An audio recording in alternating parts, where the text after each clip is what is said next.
Hey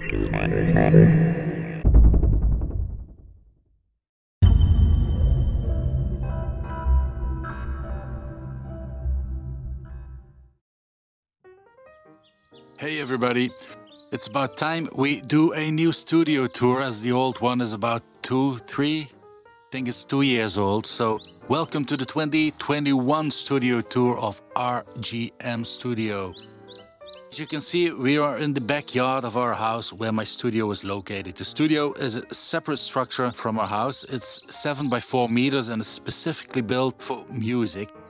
By adding 20 plus centimeters of sound isolation in the walls. Are you ready?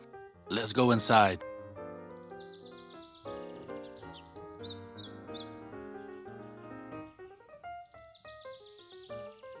Wrestling my way through the mosquito screen, we entered the studio at the seating area. My goal here was to make the client feel as much at ease as possible. Try to accomplish this by going for that jazzy whiskey cigar room feel. As you can see, I've placed some cabinets against the back wall. Not only do these give me a lot of storage space, but they also function as a diffuser.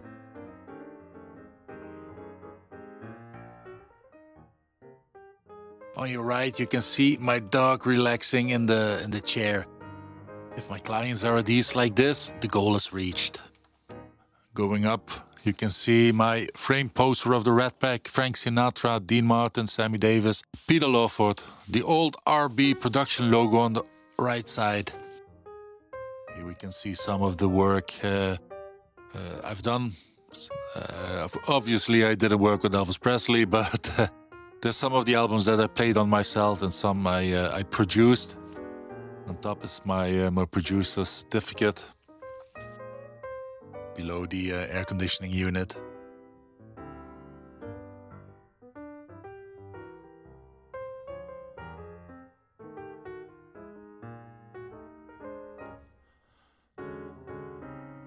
There are some magazines in my cabinets.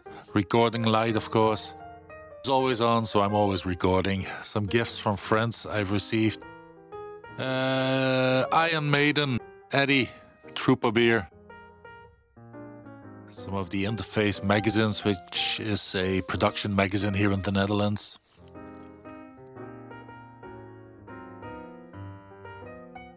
Here you can see one of my microphones, PreSonus microphone. Some more boxes of microphones, some Lewitt, some Royer ribbon microphones, some guitar pedals. And of course, books. Books about music, books about music production. Bass guitar and my guitar are next to the sofa.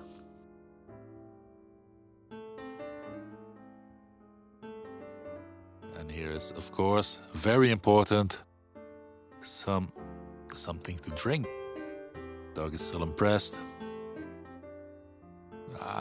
Not that impressed. Here we go. Here we can see my record player, coffee machine, some skulls, and of course a photo of Miles Davis. This is a panel, an absorption panel, sound absorbing panel.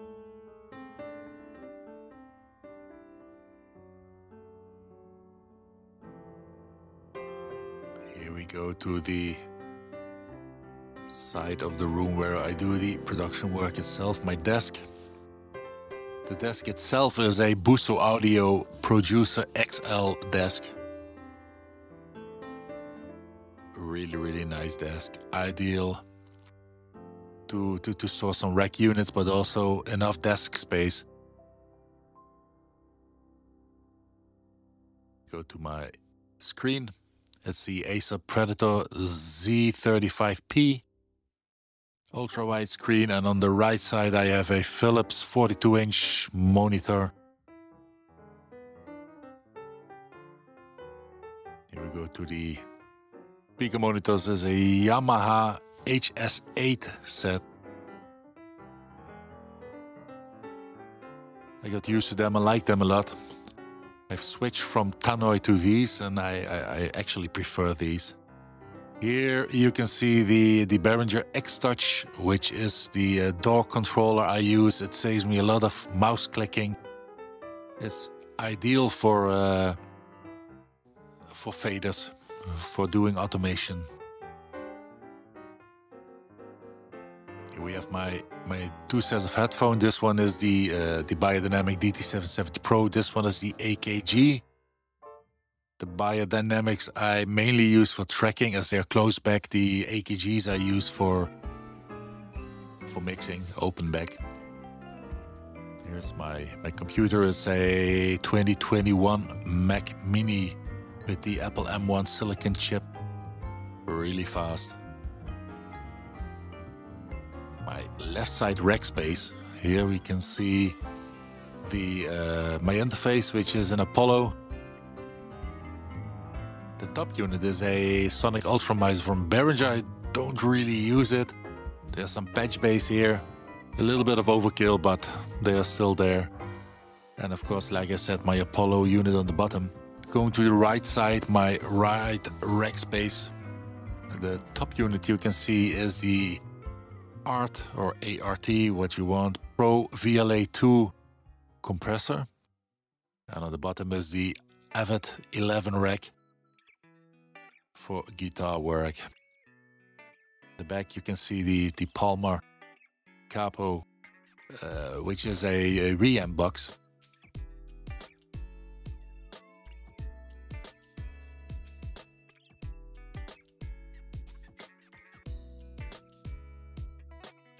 And here on the bottom, M-Audio Keystation 49ES, my MIDI keyboard. It's an oldie. I've had it for years and years and years, and it's nothing special, but it works. It does its job. It's never out of order.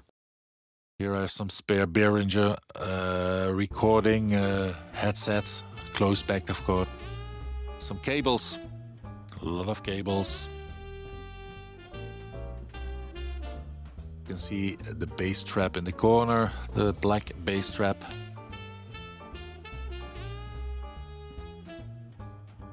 Of course, a Maradona shirt in honor of my favorite football player.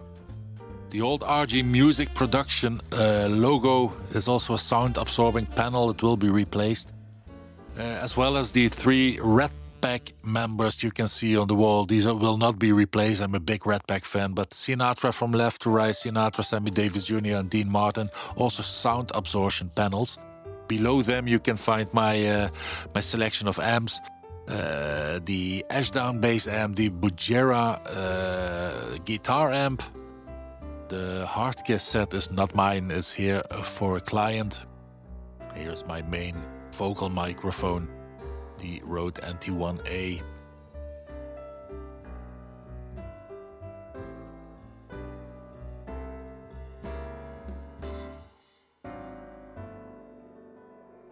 Let's have a peek behind my desk, where the chaos is.